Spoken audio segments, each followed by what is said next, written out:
והיינו מדברים, אז יום אחד הוא אומר לי, את יודעת, מיסיס ווילסון, את יודעת למה לך ולי יש אקזיט? הוא אמר לי 3 סיבות שהיום אני בעצם אומרת את זה כשאני רואה מישהו שמתאים. We are both lousy actors, which I agree.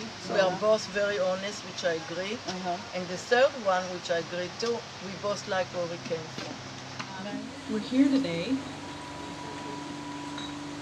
to share space and time and love and energy about Amit. And while we're sitting here, I'm going to give you a couple little logistical things. For example, the bathroom is right here behind the small window. It has yes on the door. So if you're sitting there crossing your legs, that's where it is. Please feel free to come and go while this is happening. We're all friends and family here. It's not super official. I want to take a moment to thank our host and hostess, Archie and Tammy. I see Archie with his back to us with the hat on. Hi Archie, thank you for having us. And Tammy is coming through. We are so appreciative of being able to be in a home space for this kind of energy, no? Right? Yes. So I want to invite everybody while we're sitting here to hold your strongest feeling for Amit in your body, in your mind, in your heart. Just while we're experiencing each other's memories and each other's stories, hold that experience and please share it with us, even if it's just energetically, even if it's just by meeting somebody new and saying something small about Amit, if it's putting it in the guest book, if it's writing a letter later. I think that it's very important for us to express when we're in this moment, when we're in these periods of grief and we're in these periods of transition, to use that love energy and give it to the people who we can give it to. We're right next to each other. Let's love on each other, okay? So a few people have already identified themselves as being interested in speaking and sharing some memories. And I know there may be some others of you who want to share some ideas. You're welcome to. So we'll have a kind of organic process of sharing. Miguel is going to share first, and then we'll have a kind of rolling experience after that. So if you're feeling nervous or you're feeling shy about it, don't get too obsessed about it. Just come up and say you love him. That's okay. If you'd like to do that, you're welcome to do it. Okay? Does anybody have any questions? Any needs? Breathing is good. I saw a couple people take a big breath. Crying is just energy. It's okay. Let it rip.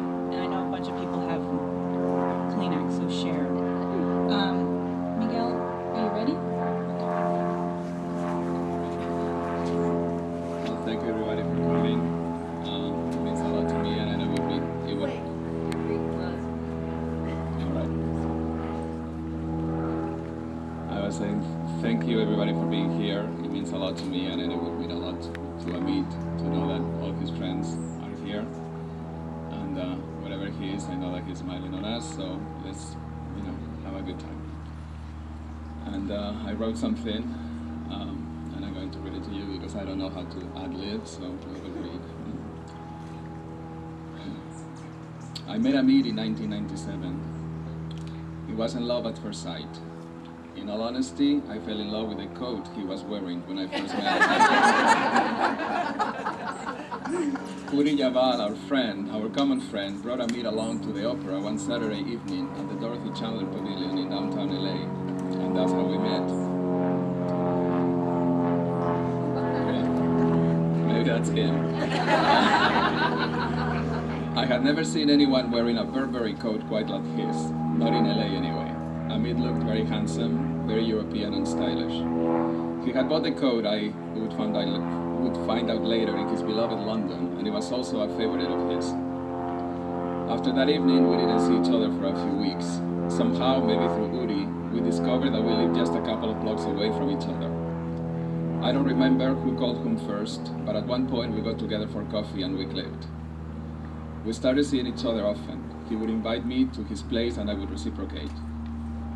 One morning I came out of my apartment on my way to work, and much to my surprise, there were some beautiful bougainvillea flowers braided on the railing just outside my door. Earlier that morning, Amit had stopped by and carefully arranged the flowers so that they would greet me when I stepped out. He did that many times and for many days. And let me tell you, it was a great way to start your day. A few months of courtship went by when we got to know each other well and our relationship settled. From mid-1998 to the year 2000, Amin and I had a long-distance relationship. I had decided to move to South Carolina, where my then 8-year-old son Ian was living with his mother. I needed some help coping with school and life in general after she opened a restaurant and was having a hard time tending both to her business and our son. Amit helped me pack my 1997 Ford Thunderbird, and he drove with me for a day and a half to Albuquerque, New Mexico, so that I wouldn't have to go the whole way by myself. I remember both of us being quite sad when we said goodbye as he boarded a plane in Albuquerque back to LA. And I continued my trip to South Carolina. For that year and a half, we would talk on the phone 2 or 3 times a week and would see each other often, either in Atlanta or in LA, always looking forward to spending time together. In 2000, I returned to Los Angeles and we set up house together. Living under the same roof was challenging at times, both of us having to adjust to a new situation. But we managed to overcome obstacles, and in time we settled down to a stable, fulfilling life. We both had common interests. We both loved tennis. He had a thing for Federer, I for Nadal. We both loved classical music. He enjoyed Schubert, I enjoyed Wagner. For many years we had season tickets for the LA Philharmonic and loved going to the Walt Disney Concert Hall on Saturdays or Sundays. We liked to travel and visited quite a few countries together. Israel and Spain, of course, but also England, France, Canada, Mexico, and many places in the States. Amit was a true sabra. That is the Hebrew word for what in the States is known as a prickly pear, and it is used to describe Israelis. Prickly on the outside, but soft and delicate in the inside. In his case, though, you did not need to go very far in to realize that the prickly exterior was really very, very thin. Amit was a sensitive soul that truly cared for people, both in his professional and personal life. He possessed an incredible intellect and a keen intelligence. That, together with an amazing work ethic, made him excel in everything he attempted. He loved his work and was very proud of his team of people at LBCC.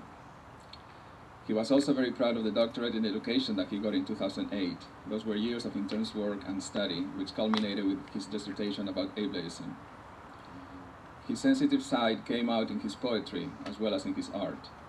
For years, he would get together with other Israeli poets at a cafe in Marina del Rey. They would talk about poetry and read each other's work. He loved contemporary art, and those of you who've been to our home have seen his original and colorful paintings hanging on the walls. Amit was a great friend to his friends. It may not have been easy to befriend him at first, but once you were his friend, you were stuck with him. That's why he was able to remain close with so many of his friends scattered all over the globe. Rachel, Ali G and David in the UK, Natalie in Australia, Stacy in Canada, all of his friends in Israel, and many more. I was also lucky to meet his Israeli family, his mother Shoshana, who passed away last year, his brother Yoav, who came several times to LA to spend time with Amit during the last 3 years, and who would have loved to be here today. Yoav's wife Haya and their children, his beloved niece Noah, Amir, and Nitzan. Also very dear to Amit were his cousin Ruti and Ruti's daughter Neta. I also want to mention cousin Manu, who came to visit Amit twice while on business trips here in the States, and of course Tammy and Archie Wilson, who must have invited us to their house well over 100 times for Jewish holidays as well as secular celebrations. Right after we came back from a trip to Spain in May of 2009, Amit started having terrible headaches. After a few failed attempts at a diagnosis, an MRI revealed that he had a grade 4 malignant brain tumor that ultimately would cut his life short. From the very beginning after his diagnosis, Amit took his situation as a challenge. He never asked why me, but rather how me. He was interested in the reasons that had led to the developing of his tumor as a way to possibly prevent other people from suffering the same fate. Borrowing from the research he had done for his doctorate, he wanted qualitative, not quantitative data. He didn't care much about numbers or statistics. He wanted people's stories, people's experiences to see if there was a common thread to the disease. In his case, he came to the conclusion that the possible reason for his tumor was the many years he had been consuming diet and sugar-free processed foods loaded with artificial sweeteners like aspartame, which has been linked to the developing of brain tumors. Amit showed incredible strength during his ordeal. He fought his disease the way he had lived his life, methodically and with a cool head. He set up a Google Calendar and asked his friends to sign up as they could to give him rights to Caesar's Sinai for his radiation treatments, worked many times during his chemotherapy cycles, and never once complained of that. Throughout our life together, Amit and I share a very strong bond. We were partners, companions, and best friends. He often referred to me as mi roca, my rock, but it worked both ways. There is no better feeling in the world than to know that the person that you love loves you back, and that no matter how difficult and challenging life might get, you have support and understanding. Amit gave me that and so much more. And now you're gone, and my life will be forever divided in two parts, before and after Amit. Amit, I miss making your lunches every day for work, always the same. A cheese and cucumber sandwich, cut up veggies, and an apple. I miss playing tennis with you and watching tennis both live and on TV. I'm sorry, but Federer lost in the quarters of the US Open this past weekend. I miss waiting for you to come back from work, listening for the sound of your keys as you open the door and always saying, "Hi, baby." I miss you telling me to shut up when I for no good reason, would burst into song, but that's me.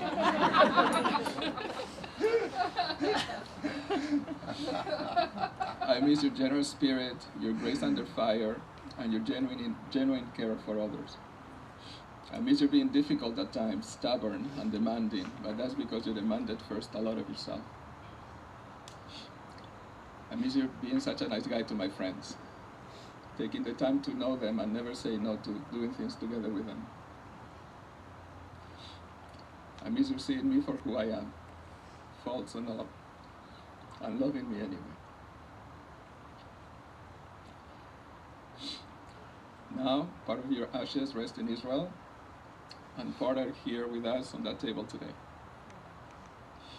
There was so much more that you could have done, so many more places we could have gone to, so much more life to enjoy. But as you said, there is no sense in asking why. I will just try to keep your memory alive and try to have a smile on my face every time I think of you. For now, it is impossible, but I hope that in time I will be able to do it. Amit, I will always love you.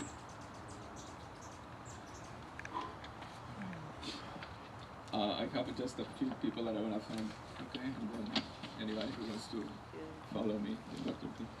I want to thank Marty Mark, who's here. Marty is Myrna's husband, my friend Myrna's husband. He took care of Amit during the day for the last 3 months of his life so that I could continue going to work. And I'm deeply appreciative of that. Also, the nursing staff at Skirball Home Hospice, especially Tina Winters, Susan Kwok, and Lori Leopold, the social worker, for the care and love they showed for Amit and for allowing him to die with dignity and with as little pain as possible. Amit's doctors, his neurosurgeon, Dr. Wesley King of Cedars-Sinai, and his neuro-oncologist, Dr. Amit Hamid of the Angeles Clinic in Santa Monica. And also Tammy and Archie for letting me borrow their house, and my friends Myrna, Manena, Diana, and Holly for their help organizing this. Thank you. Thank you. Dr. P. Love you, Miguel. Thank you. Love you.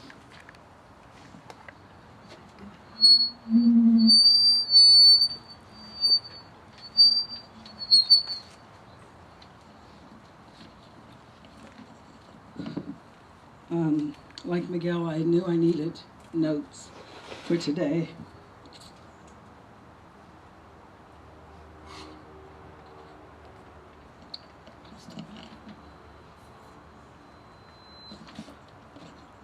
I had just returned from a business trip when I got a message from Miguel about Amit.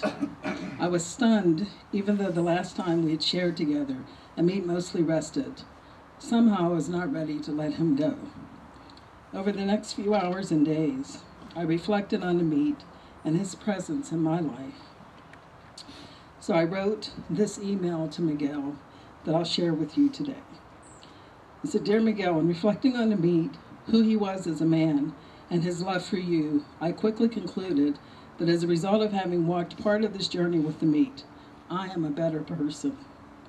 I suspected that all of you that are here present today would agree.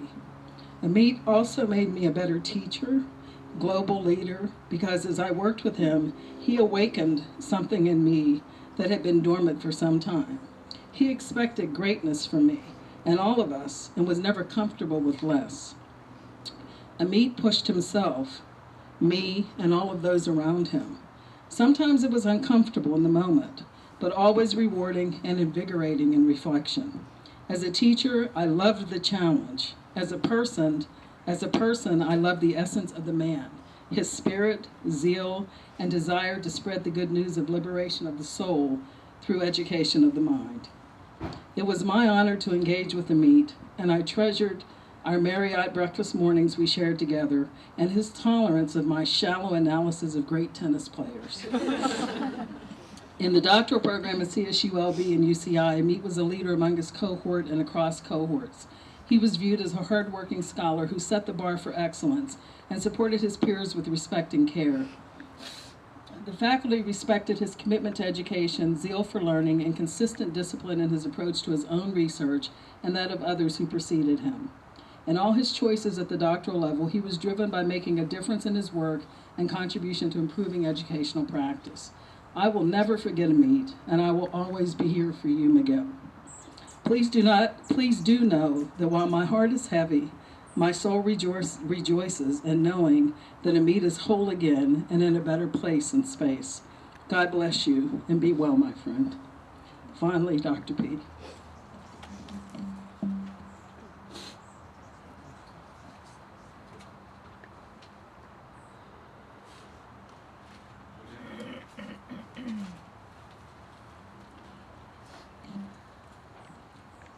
Wow. Okay. Oh, wait a minute. I'm knocking things over here. All right.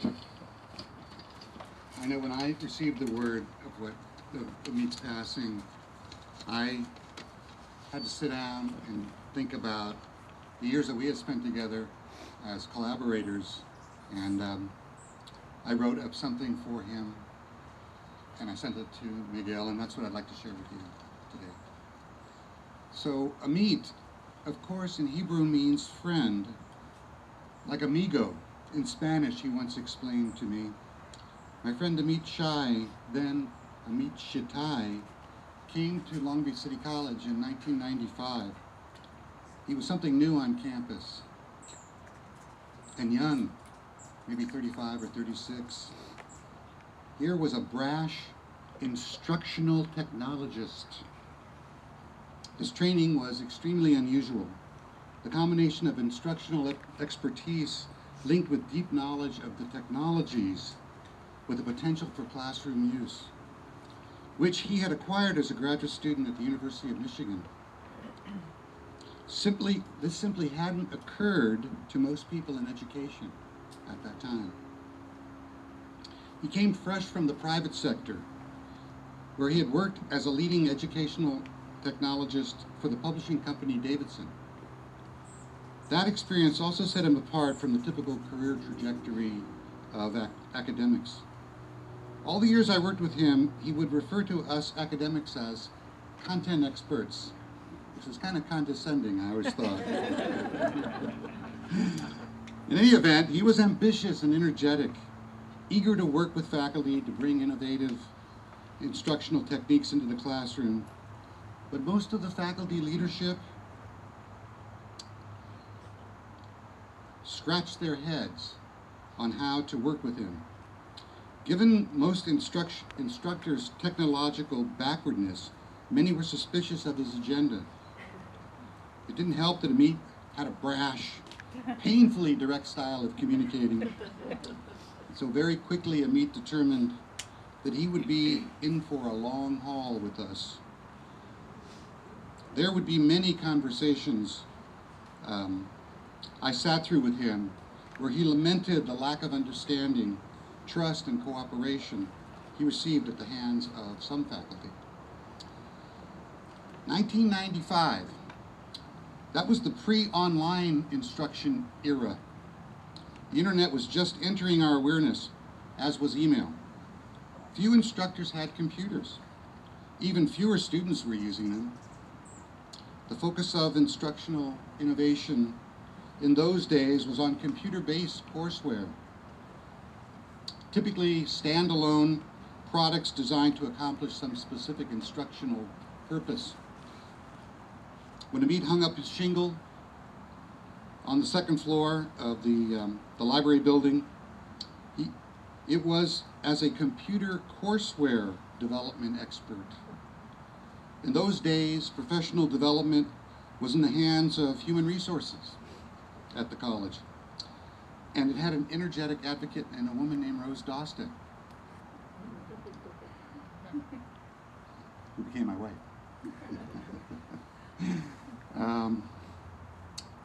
While not trained in technology, Rose became an advocate for technological innovation. Just prior to Amit's arrival, she recruited me to take a summer workshop in technology innovation training. That was at El Camino College.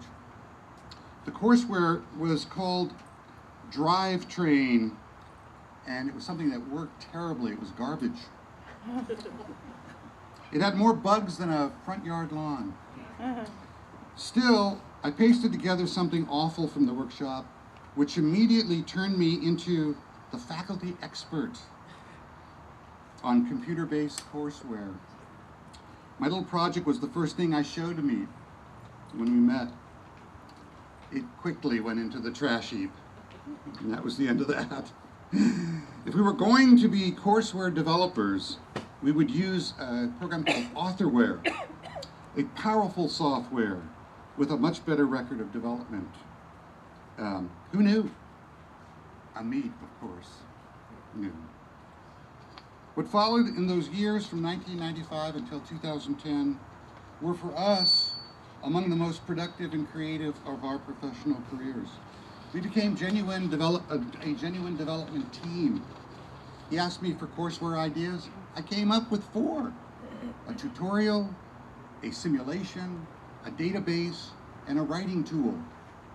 These came to be called, respectively, the Intercultural Sensitivity courseware, UNIST, a captivity simulation, In Search of Freedom, narratives for navigating slave narratives, and the last one was called Topic Sentence Central.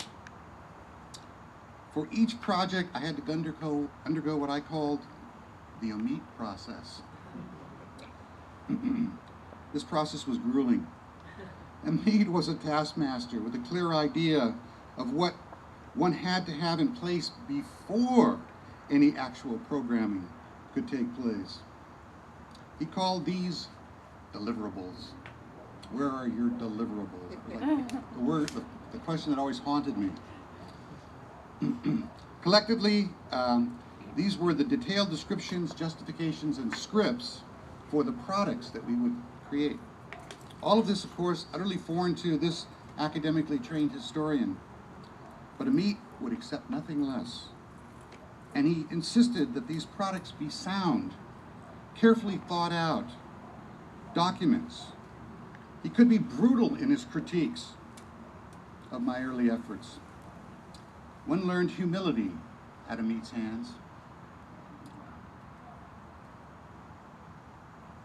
But I can also report that the projects that we designed also challenged him and stretched his abilities and experiences in ways that he had never imagined before. We took authorware to its limits in those early years. Well, I remember sitting with him through the actual programming of this UNIST simulation with its hundreds of inputs.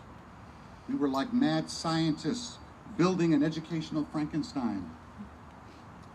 But the products that ultimately emerged from the Amit process were well worth the challenge, the humiliation, and the very hard work. As testimony to that claim, all 4 of those products are still in use in my classes 17 years later and have been adopted by other instructors as well. And the process became easier and more seamless as we learned to trust and respect each other. By the time our last effort in 2010 happened, that process was practically a love fest. Well, the emergence of the internet as a vehicle for instructional innovation dramatically changed the focus of Amit's role at Long Beach City College after 2000. He became the champion of our online instruction program. In the next 12 years, he would work tirelessly both to perfect the web pages faculty made available to teach in the distance environment, innovate in the design of course management features, and recruit, train, and assist full and adjunct faculty into a stable of online instructors, now approaching close to 100. I was fortunate to work right along beside him for the entire time. Ironically, the turn toward an online instruction added another layer of distrust toward Amit from faculty who looked then and still look with a jaundiced eye at these new, to use his phrase, instructional modalities. But in the end, he triumphed. Over the Luddites, he built an online program that is the envy of the state. In this regard, it must be noted that Amit built into the LBCC program disability accessibility features that represent the global cutting edge of that kind of work. He was a global expert in that subject area. My life changed dramatically in 2005 when I experienced a spinal cord injury that has left me a paraplegic. Amit remained a caring friend through that ordeal. Indeed, he was the force behind the creation of what came to be called the Friends of Julian at Long Beach City College, a campaign that raised a substantial amount of money that helped me with the many transitions I experienced following the injury. Once I returned to work, we continued to work together. I joined with him on the technology planning committee to support his efforts, and we became co-chairs of what came to be called the Distance Learning Implementation Task Force in 2009. We also worked closely together on our last coursework project during this period. But no good deed goes unpunished, as they say.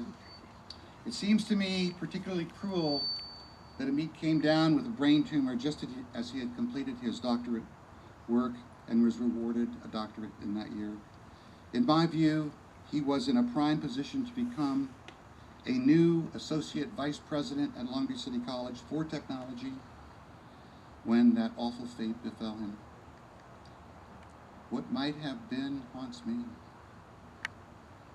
Through his illness, Amit fought a great fight. I often thought that we've lived strikingly parallel lives. We worked together on many projects, of course, sharing the passion for linking technology and instructional innovation. We both loved tennis, and for many years we played together as well on campus. It's always a treat. He was a fierce competitor, by the way, at tennis. In our 50s, we were both rendered disabled. And I include a photo, I sent Miguel a photograph, the two of us, that I took once after he had his surgery. And we're both in wheelchairs. That was pretty cool. My friend Amit died today after a long campaign with a brain tumor. As his illness took more and more of him away, as he slipped into greater detachment, we did not have occasion to communicate, but 2 months ago, I placed a photograph of the two of us together, dating back to the mid-1990s, on my desk to remind me of a happier time. I'm going to keep it there. That the illness attacked my friend's brain angers me because few people I've ever met could match his genius for creativity and practicality. Even in the depths of chemotherapy, until near end, his lucidity didn't falter. I'm reminded I was fortunate that My disability attacked my body, but left my brain intact. There are no answers to the question why these things happen, or why they happen to individuals so least deserving of such a fate. I do know that Amit will be sorely missed because he was such an amazing colleague, such an amazing human being, but especially because he was a dear and close friend that I loved very much. So that's what I have to say. Thank you for listening. Thank you, Julian.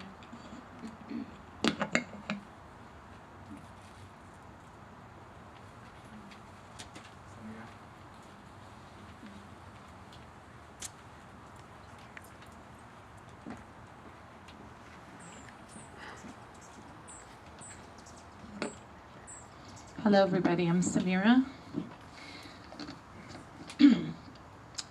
When I think about Amit, I think about a man who is compassionate and who has compassion for others. I knew Amit for quite some time. We were acquaintances and somewhat colleagues at Long Beach City College. But I didn't really have the opportunity to really know Amit until we were grouped together in the doctorate program. Of 4 people in our cohort, Amit and I were 2 of the 4 people in our cohort. While I was a student in the doctorate program, I was pregnant. And Amit was aware that I've had difficult experiences with my pregnancies. In fact, I lost my first child due to premature labor, and I lost that child weeks after. And so in the program, I was pregnant again, and Amit knew that I was concerned. And so he volunteered basically to pick me up and drop me off to our class, every class session. Even though he had to go out of his way to do so. So he would pick me up basically in the morning, and after class he would drop me off to the front of my driveway. And that was basically the best thing that could have happened to me, because it really gave me an opportunity to get to know Amit better. And it was during those drives that we had these fabulous conversations where we talked about everything and anything and everybody. Also, one of the memories that I have of Amit was in our doctorate program. We were all rusty in terms of taking multiple choice exams. And so in the first class that we took, there was a student in that class who was feeling discouraged after taking the first multiple choice test. And Amit noticed that this particular student didn't show up the next class session. And he made it a note to point it out to me. And he said he was going to call this student to make sure that this person would show up the next class meeting. And it is my understanding that he reached out to the student came back, and not only did exceptionally well in the program, was the first person to defend her dissertation out of the 4 of us in our cohort.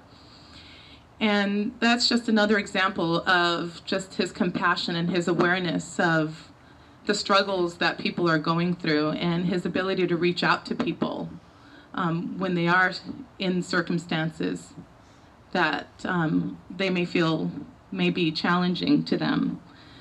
Also, in one of the classes that we had, it was a student development class, and we were on the topic of gay and bisexual students.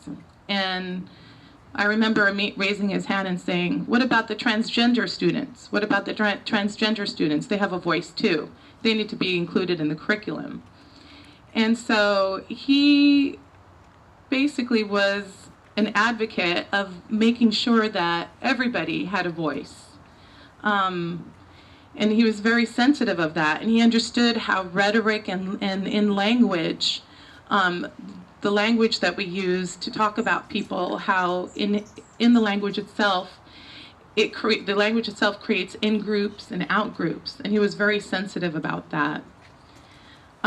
He was also very compassionate, as everybody knows, with providing access to the disabled. We often said that, you know what, when it comes to administrators on campus, if they really want to know what it's like, they really need to walk in the shoes of somebody with limited access. They need to get in the wheelchairs. They need to walk along campus in the crutches from one side to the other to really understand the challenges that people go through and how they see the world when access is limited to individuals or difficult. And also for that reason, he was an advocate for distance learning, not just because it provided more opportunities for people, but it also provided opportunities for people who couldn't make it to campus. It provided opportunities for the working mother and for the struggling student, and he had a great compassion for that, and he understood that not everybody could make it to school Monday through Friday from 8 to 3 or whatever hours were most popular for students. And in our program, like I said, it was a cohort of 20, but in terms of higher education, we were 4. And Amy and I often joked around and we said, in a cohort, in a group of 4, I find it very ironic that the cohort consists of an Israeli male and a Palestinian female. And we thought for sure we were being followed around by cameras, that they were trying to see what the outcome would be. And when we joked around about that, Amit would put his hand on my shoulder and he'd say, "That's how it should be, my friend. That's how it should be."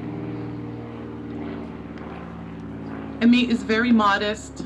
I asked him why he didn't walk in graduation, and he didn't think that he needed to, that his degree and his accomplishment, his dissertation was enough, that he didn't need the accolades of going through a ceremony. Meet was a wonderful friend. I'm going to miss our conversations. I will miss our friendship. I will miss the support he gave me. I will miss his bullheadedness. I've been told I can be pretty persuasive, but with Amit, that was far from the truth. When he put his mind to something, it was really hard to change his mind about it. He had a passion for life, and I just have to say, I always thought Amit was one handsome man. I really thought he was a handsome man. I just have to say, Miguel, I'm sorry, but I did try to set him up with somebody in our department before I knew about Miguel. And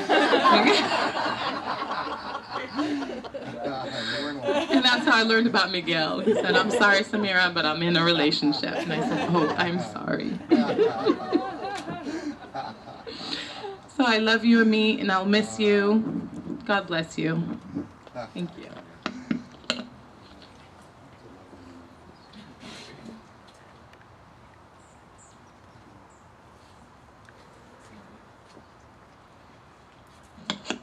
Cindy, who's Cindy? Are you ready?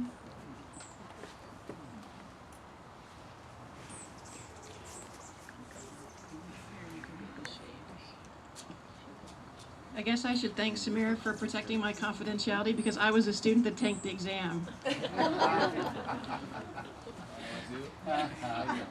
That was me. Before I read what I prepared, just a quick story.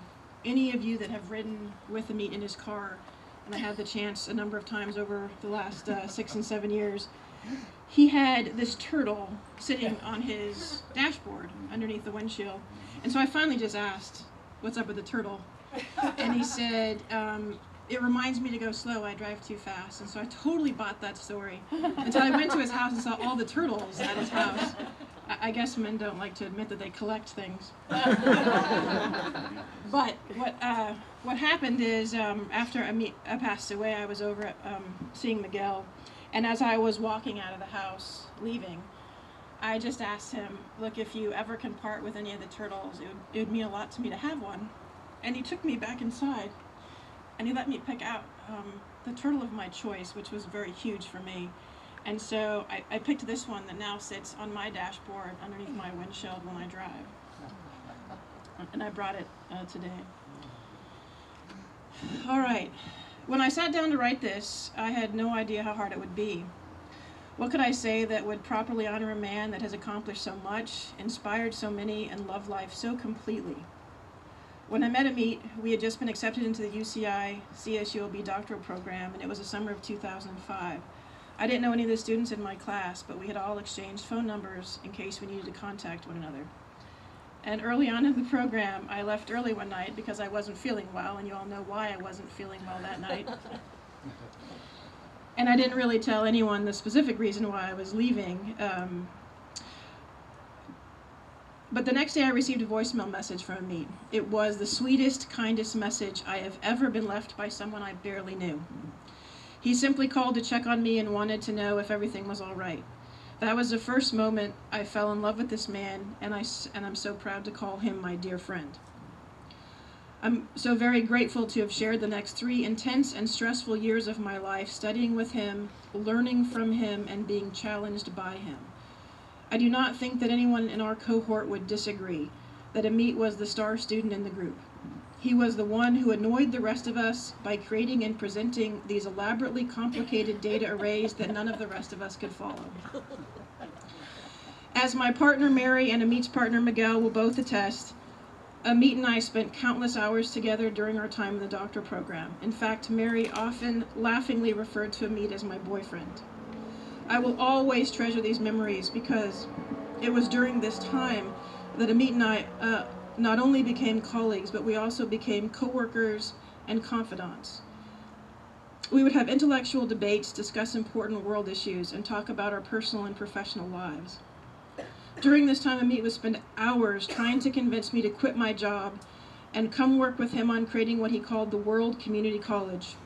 It would be a premier academic institution that would connect and educate people around the world, as he would wow me with his passion and his vision for creating a better way to educate our world and bring people together. The pragmatist in me would be rationalizing just how much work would be involved in helping him build such a dream. In his mind, he was creating a whole new vision for the future of education that knew no boundaries. While in my mind, I was thinking, no way, we need to create a payroll system, write curriculum, create hiring procedures, and build an entire technological and physical infrastructure to support it. That is just one example of why I loved him so much. While I would become stuck and not able to get past all of the challenges. Can you hear me? We can hear you. Go with your voice. I'm pretty loud. Well, I would get stuck and not be able to get past all the challenges that lay ahead and everything that could go possibly wrong. He would never burden himself by the obstacles that stood in the way of achieving what he envisioned as a better future for himself or others. He was a tireless advocate for ensuring access for individuals who were differently abled. So as I wrote and researched what would become my dissertation dealing with the impacts of privilege, it was Amit who introduced me to and demanded that I include the research on ableism. It was Amit's passion and commitment to equal access that drove him to become one of the premier experts in the California Community College system in the area of instructional technology and distance education. He cared deeply about issues of access and equality, which is why he dedicated the past 12 years of his life working with Long Beach City College faculty and staff to create the very best online learning environment possible.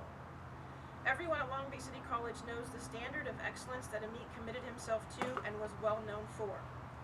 While he was completely committed and passionate about the progress that needed to be made in the area of instructional technology and distance education, he was also completely and openly intolerant of any individual or bureaucratic process that stood in his way.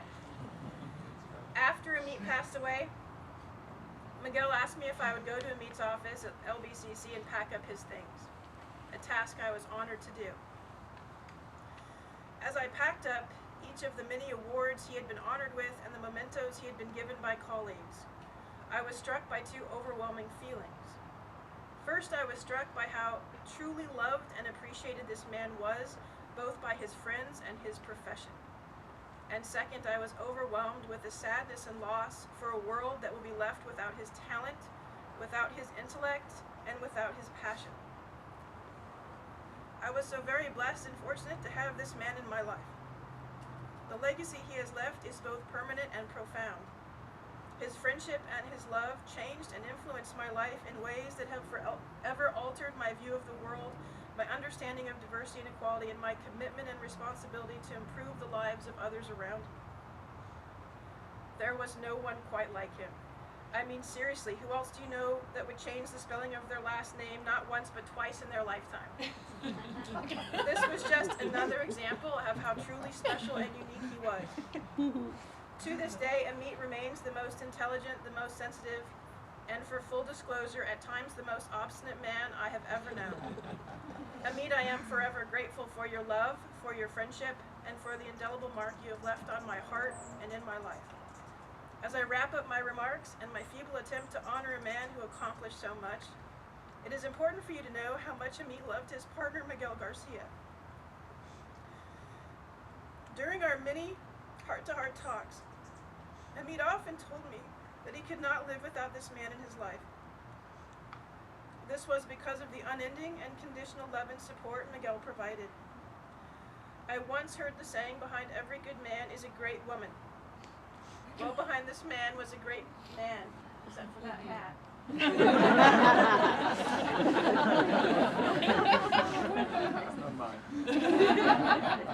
This I know for certain. Amit would have been more proud of you, Miguel. Would have never been more proud of you, Miguel, for the love, for the courage, and for the grace with which you've handled the last 6 months. We were all very lucky to have Amit in our lives, and he was very lucky to have you.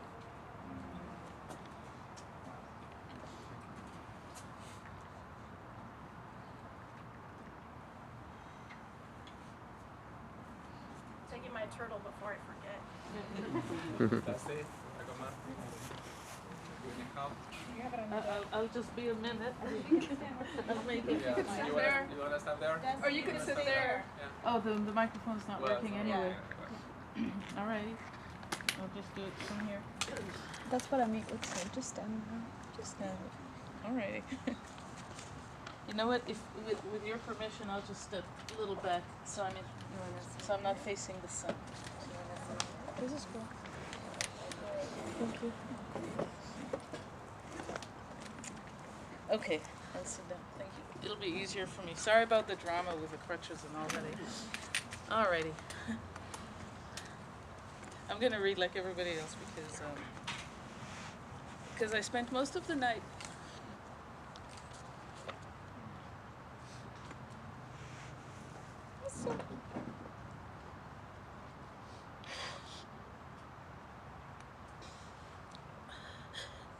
I didn't think it would hit me quite so fast.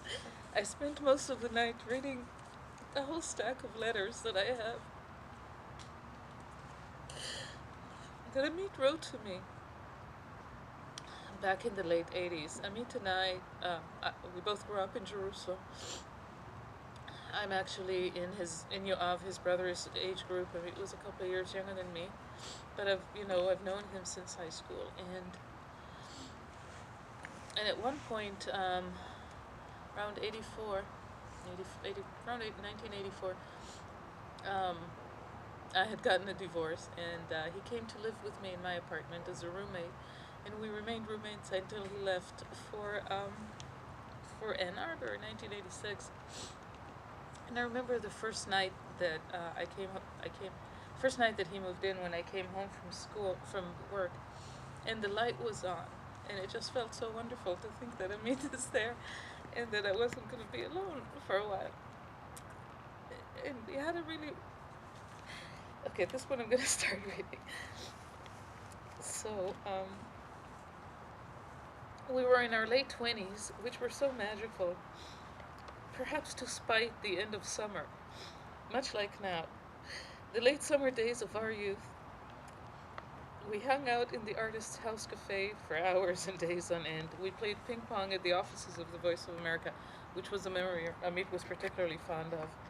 We roamed the streets day and night, and we always had a steady stream of friends coming into the apartment where we just ate and hung out and enjoyed everyone. Those were really, really good times. And one of the postcards that he sent to me from New York just right after he left Jerusalem, he says, Oh, how I miss my cozy room and my friends. And we both moved out here to LA in January 1990, and we were roommates again in that first year. I remember the first thing we did is we each went and bought a car. And we drove up to the Hollywood Hills to take pretty pictures of the cars with a view. That was fun. That was America, eh? So, and as life moves in elliptical patterns, and we were more or less in touch at different times. I ended up spending a number of years in Canada, but our bond never broke. I loved laughing with Amit, and I loved making him laugh, which was a rare treat. I always felt very special when I made him laugh. And he was my mentor in so many things. As in the past 3 or 4 years when I'm working on my never-ending masters, he was such an incredible support throughout the whole time I was expressing my frustrations about online learning. Not from LBCC, not his program, and all the academic processes, and I'm struggling with my thesis proposal, and I can't believe he's not here to sort it out for me. What the heck? I was counting on him. They're giving me a really hard time, and I know that if he was here, he would just sort it out. It would be so brilliant. We had our little language. We invented words for the tumor, which in Hebrew is a gidul, which is something that grows. And I said, well, let's call it a kitun, which is something that gets smaller. And that ended up in one of his poems that he wrote after he was diagnosed and had the surgery. We shared a special love for the Hebrew language. And here too, Amit was my authority since he actually studied it. He was a professional. And I was always flattered that he considered me as an equal. And I'm sorry if this is self-centered. Amit would be the first one to forgive me for that. He was always so generous. Long before he came here, long before he became a professional in everything that you guys know him as, Amit identified himself as a poet from our early 20s in Jerusalem. Among his other vocations and hobbies and interests, he studied shiatsu. He always wrote, but after the surgery he also wrote about the experience of illness. One of the poems of which is in the back of that postcard. I particularly like that one. It is so gentle and full of love and hope. Even after Amit graduated from this plane of existence, as I like to say it hasn't lost its hope for me. It lifts my spirit each time I read it. Toda motek. At first, I read the final line, as a statement of deep, quiet, empowered resignation. And what will be, I will be. As in, que sera, sera, or whatever happens is whatever happens. And I will become that which what will be is. I thought of next stages, of portals, of that which is to be, the acceptance and the embrace of infinity, and of this indescribable experience that we shared, life as is, departures and all. A few weeks later, though, it dawned on me that I will be means I will be. I will continue to exist. I shall remain. Eheyeh, as it is in the Hebrew, which has in it all the tenses, and I will be. I will eheyeh, here or there or everywhere. True to your name, Amit, you were a prince of a friend, a true and good and loving friend. You were my Jerusalem in LA, which meant so much to me.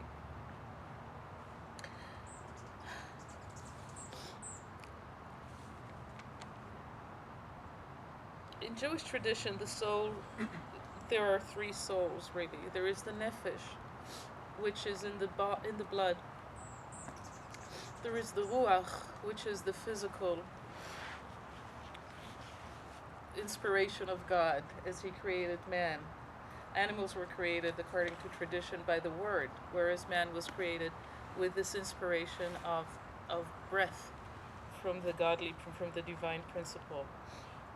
And then there is neshama, which is that part of the infinite of the unknown, or perhaps very well known to all of us. I don't know. Your neshama will be, as you say, in the hearts and minds of all of us who love you. So long for now. Be good. That's it.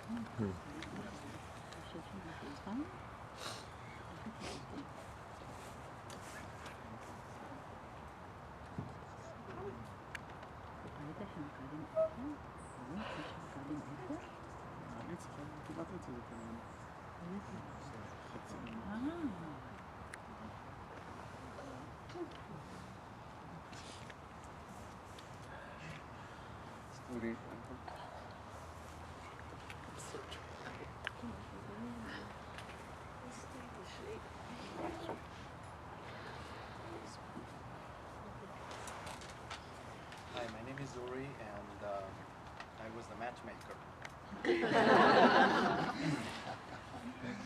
Jewish tradition. Israel, July 12, 2012. I'm driving in the early morning from Beersheba to the airport near Tel Aviv. I just left my family after yet another visit.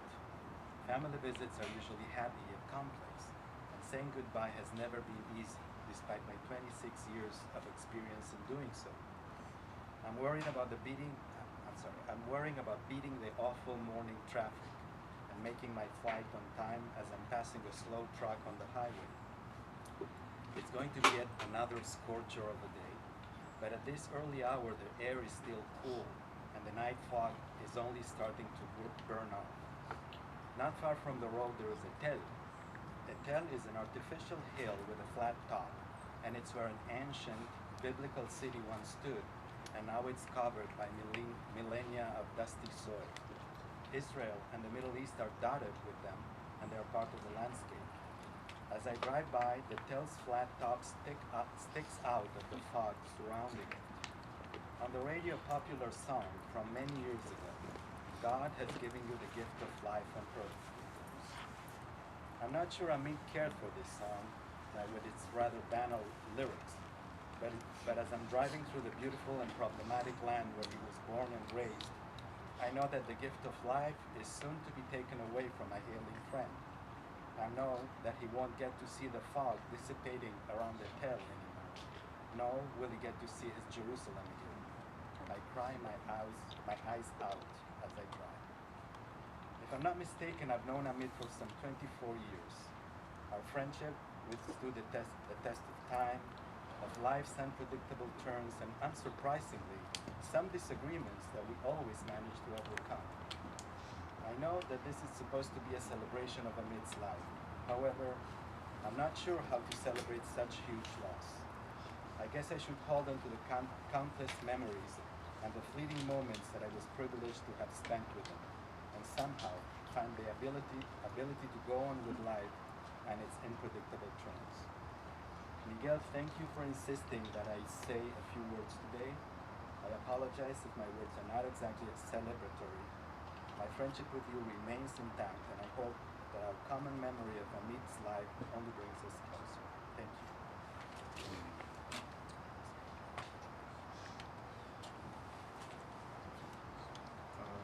I don't know who else.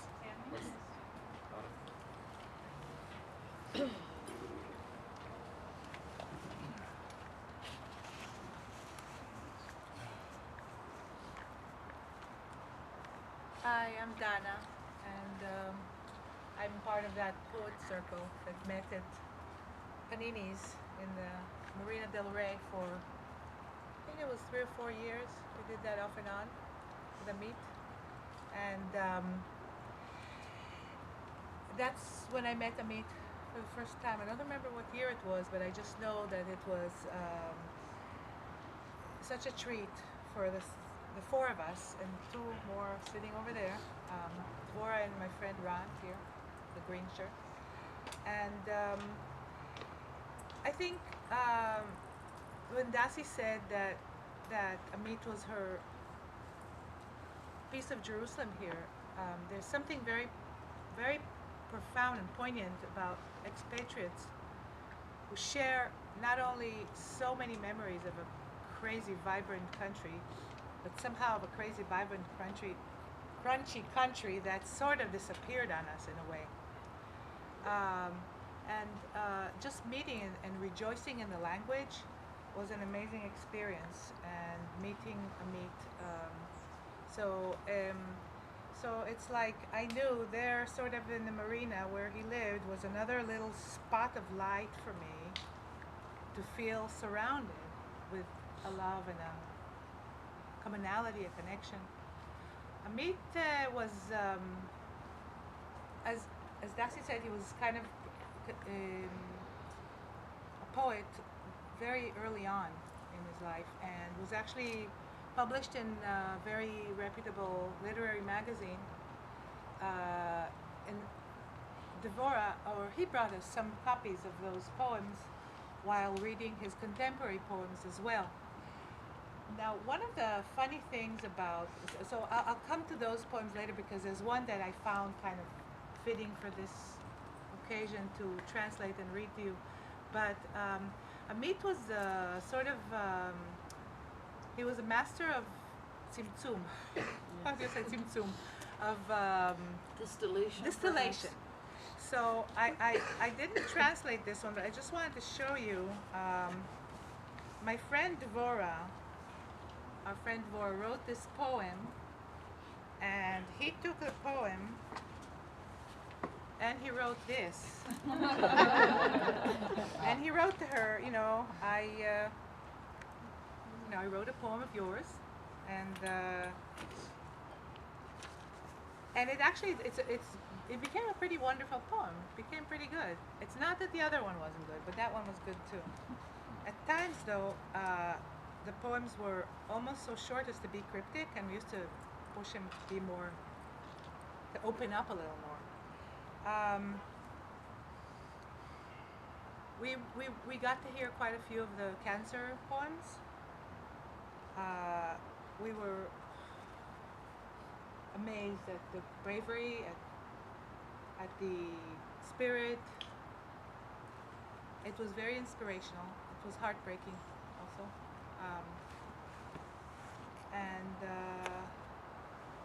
I had occasion also to have coffee with Amit just by herself and talk heart to heart, and it was good and rich, and closeness that lasted.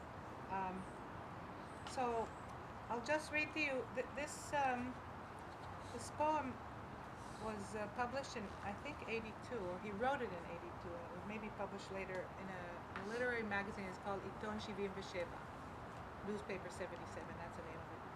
And it's from the time when he lived in England. It doesn't have a title. Only once did I see waves on the Thames, churning, foam turning white in the dark. Alone. Tones of harpsichord revealing themselves yesterday's embraces of father, mother. And perhaps there will not be more waves on the Thames, as rain drips from the bridge, single drops, scattered, drops on the bridge and into the river, in the dark and into the river, and later the sea. And later, perhaps angels. Then, that shall be a classic carousel, where a choir will sing the foot-stomping song, newly arranged for riding astride, and it will gallop far past the gambler's expectations to the house with a courtyard and the lake with swans. So, whether it's a house with a courtyard or a lake with swans. Thank you, Donna.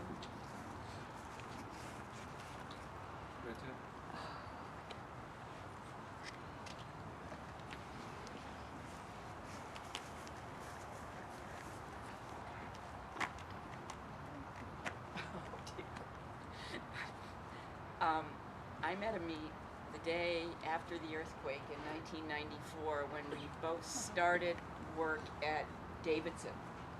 which I believe was each of ours only forays into corporate America, which was not a wonderful experience for me or for him. But at the moment I walked in to this dark, airless little cave, which they called our office, that by lunchtime I knew I had met a kindred spirit. And he and I became close friends, having lunch every day for 9 months until he quit, and then went on to Long Beach. And I lasted another 9 months, and it was very lonely without Amit there. But we stayed friends. We lived not very far apart. And over the years, he was a wonderful friend. He helped me in a difficult time of my life. And I want to talk about the seders that he gave,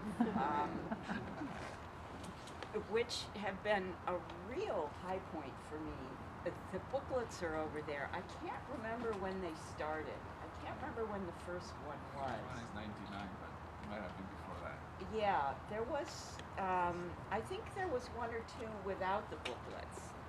I'm not Jewish. I had been to one Seder at Devorah's house, which was wonderful, long time ago. In fact, I think I was pregnant. But how could that have been? No. Anyway, about every other year, he had a Seder, and he would invite a group of friends, most of whom were not Jewish. I was always, which was sort of odd. And about 2 or 3 months in advance, he would tell us to bring forth something, either our own writing or someone else's writing, or even artwork, about what freedom meant to us, because it's a celebration of freedom from bondage. And of course, as the deadline grew near, he didn't have anybody's stuff, so he would send out emails, you know. The deadline is in a couple of weeks. I don't have anybody's, you know, the deadline is in a week. The deadline has passed. But eventually he would get everyone's. He would take them. He would get an artwork, often from Ian, Miguel's son, and have them all printed and bound and spiraled and waiting for us at the Seder meal, which was always amazing. No one mentioned that he's a wonderful cook.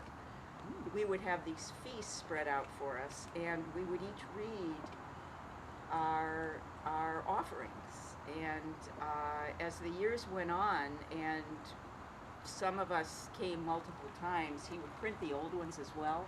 And it was so interesting seeing, well, you know, how my offerings had changed through the maybe 10, 12 years between the first one and the last one. And it was just a wonderful, creative, friendly thing that he did that I will always treasure. Thank you, Rachel. Right.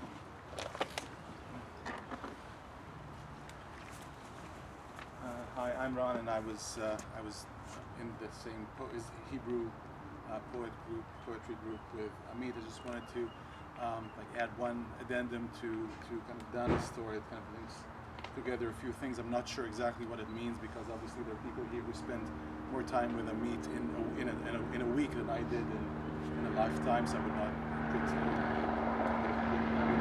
presumptions to it. Okay, great.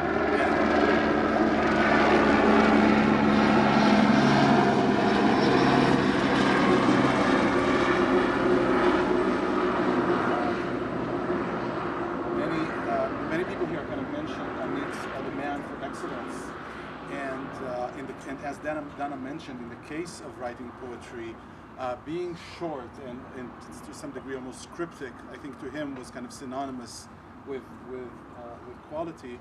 And just the one thing that I noticed was that after the first round of kind of something happened to his poetry. It became more open and more explicit. So in a way, I kind of had a sense that something in him, if we talk about the prickly pear surround, was kind of softening even at that level, and he was allowing himself, he was becoming more forgiving of himself in the sense of excellence. I think the poetry that he wrote was wonderful during that time. I don't think he gave an inch on excellence, but he gave himself more latitude, and I don't know what that means and why, but I just thought this is what I can offer. Thank you. That's true. It's true. Anybody else wants to share a story? All right.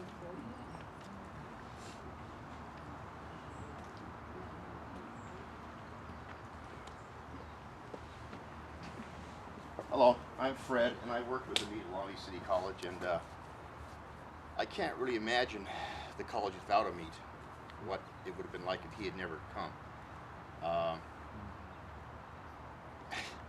I was in the process of working in the foreign language department at the time, trying to do at a department level what he was asked to do at the college-wide level.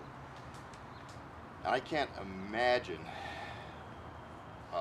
what he must have thought a few weeks into coming to Long Beach City College. I mean, you were too kind in what you said. Luddites doesn't begin to explain the problems he was having. And I was fortunate or unfortunate to be with Amit most of the times that some of the biggest nastiness happened in his trying to get things done. I can remember him casting the widest possible net on campus and getting some pretty big fish, 3 big fish, but that's about all he caught. It was you and myself and art instructor, I can't remember her name. Oh, yes. Yeah, so he literally couldn't give away this stuff at the time. I mean, this was for us lucky enough to have been part of the Amit process, which is like going through mental aerobics, I guess.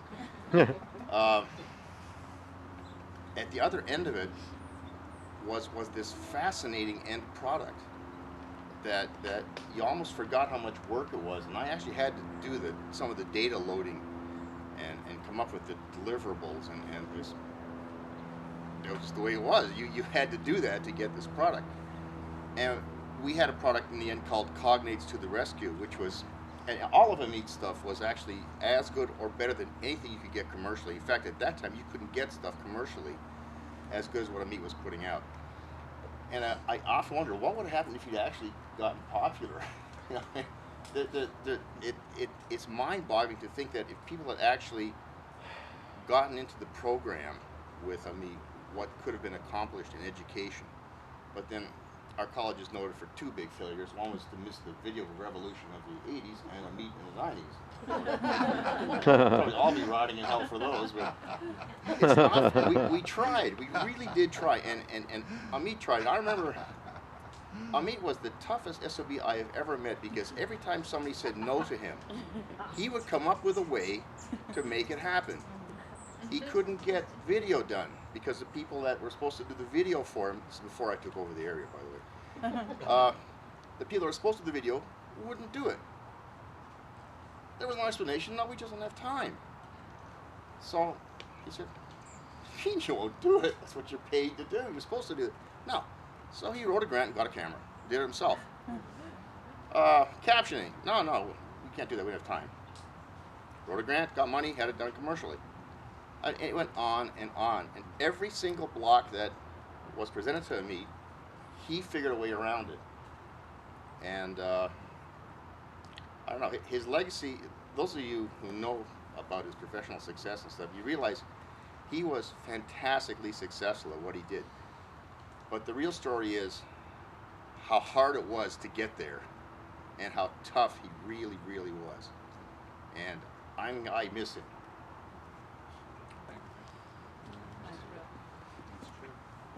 Thank you. All right. Yeah.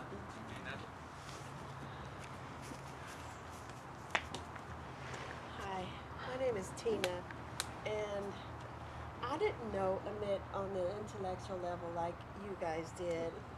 I knew him as my patient. I was his nurse in his last days. And I did get the opportunity to hear him as the humor that he had. And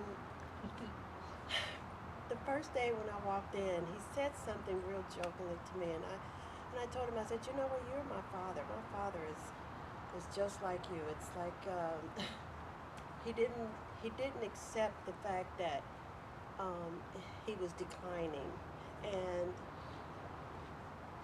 I try not to, to accentuate that, even though I knew where he was. And so I got a chance to talk to him, and each visit that I made with him, he declined more and more. And I began to see the relationship that Miguel and Emmett, I called him Emmett, and that they had and that they shared together, and I could see that in the very beginning of my relationship with the two of them. And this morning, as I was preparing to come, and my sister came with me, Joyce, and she says, what are you doing today? Are you going to church? And I said, no, I'm going to a memorial service. And she goes, who is it? And I said, it's a very, very special guy. I said, no, two very special guys that meant a lot to me. And I don't want to miss the service. I said, but what they were to me was they showed me what love is about. I saw the love between Miguel and Emmett. And I told her, I said, these guys had a love that was like Michelle and Obama. And I love that about them. So when I came for my nursing visits with Emmett, I actually came for Emmett and Miguel. And so I just wanted to say how much that that meant to me, and to thank you for showing me that that kind of love can exist between two people. Thank you, Tina.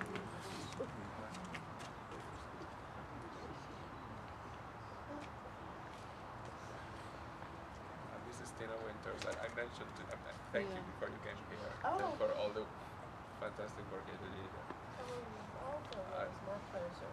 How you helped them die with dignity. You were there until the very end. Really appreciate it.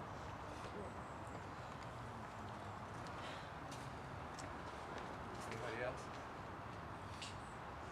All right. Well, thank you, Carmen. Can I say one thing before Carmen comes too? Yes. There was one more guy that was there, and that was Marty. Yes. He kept me going the whole time I was there. When he saw that I was going down, he made me laugh. So I look forward to seeing him for that reason too. Hi, my name is Carmen Chestnut, and I work with Emmett. It was very much an honor to work with him since 2004 at Long Beach City College. Before I arrived at Long Beach City College, I sought to leave the world of corporate enterprise. As a single mom, I sought to leave the sweatshop conditions that didn't understand the challenges that single moms face. I even had a position, I remember at Hyundai Corporation, and I had to leave early to see my son, to say goodbye to my son before he left for his dad's for Easter vacation, and my boss told me, well, if you leave, you know, that won't be good, and I said bye, I have to go.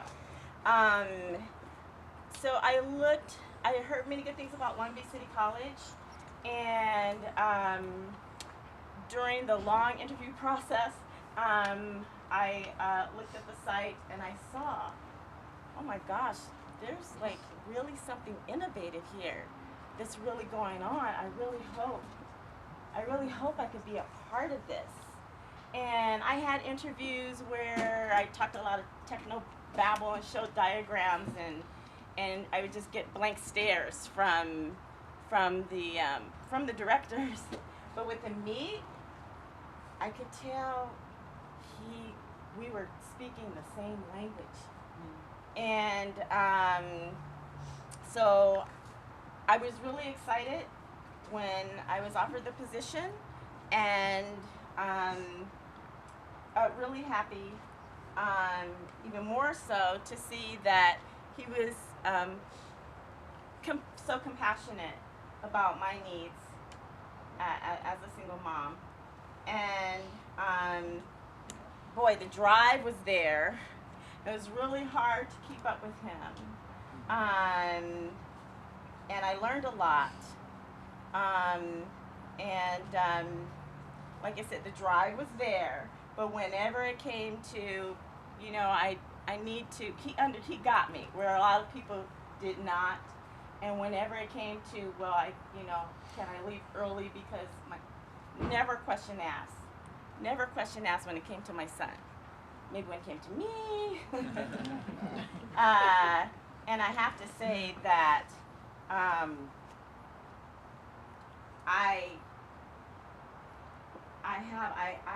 have a love for you, Miguel, because I actually loved him so much, and I know he loved you so much.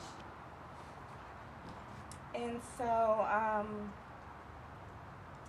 just have to say he had a really wonderful, wonderful impact on my life. And thank you, Miguel, for just having such a wonderful love in your life.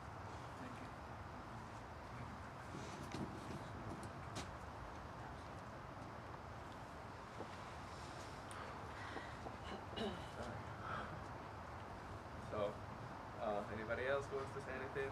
You don't have to. Again. Oh, Tammy. Oh, you have to read your notes.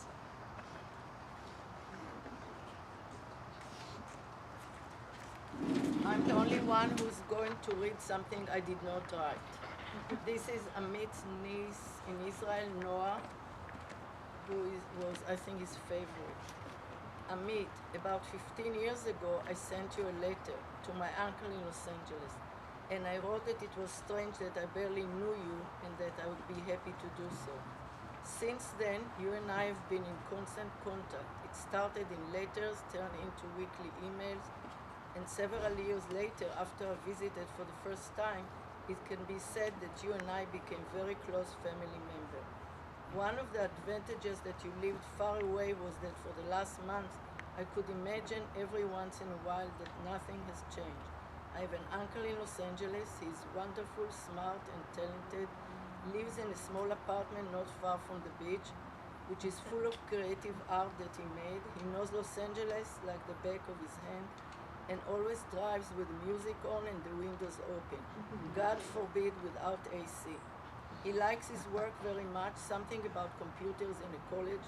He's crazy about tennis. I don't know what he likes more, to play or to watch. He goes every day after work to the gym, a place he likes to go on weekend in Laguna Beach. And every once in a while I receive an email from him that always begins with, "Hi Motek." Amit, when I think about you, so many thoughts go through my mind. The first time I played tennis, Miguel was in Spain.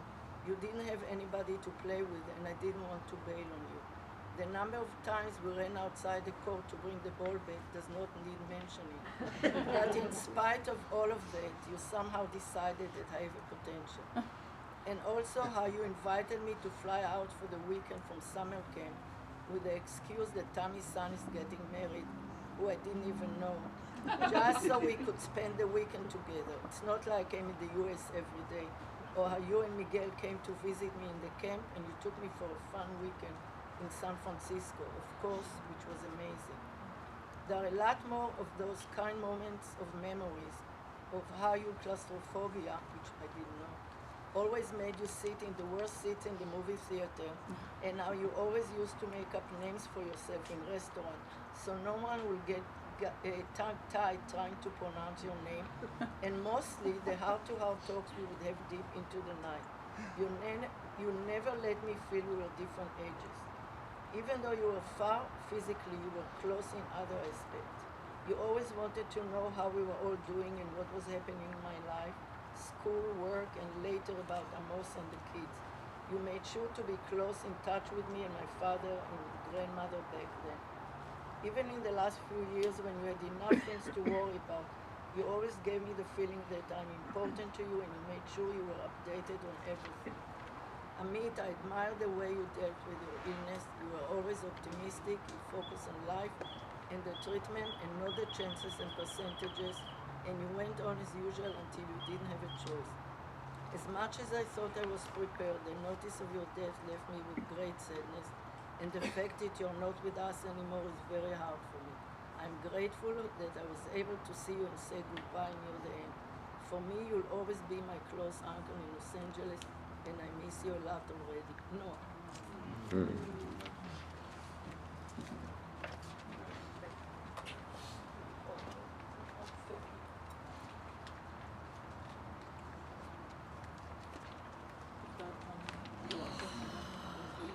Okay, so for those of you who are shy or don't want to stand up here and speak, I really encourage you to include your thoughts and your feelings in the book, the memory book that Miguel has created for Amit. I also encourage you to hug each other and talk to each other and have some more food. I'm going to read one poem that Amit wrote, and then we'll close out this part of our joy for Amit's life. Cancer poem number 4. Shalom, good morning. I'm still here. Thank you very much. First thing in the morning or at night, if I wake up early, I turn to my silhouette reflecting in the large mirror that faces the bed. And from behind the plant with the long leaves, I say, hello, good morning. I'm still here. Thank you very much. First thing at night, I tug on the lamp's cord, and when darkness envelops my bed, I say, I love you. I accept you as you are, and what will be, I will be. This is a memory card that Miguel and Holly put together for Amit, and the poem is on the back in English and Hebrew. So we really encourage you to take a couple of those with you. I know that there were some people who couldn't be here today. Thank you so much for gathering. I know Miguel, thanks you very much. Thank you very much. It was very special. Really thank you all for being here. And let's just, keep the memory of Amit alive and in our hearts.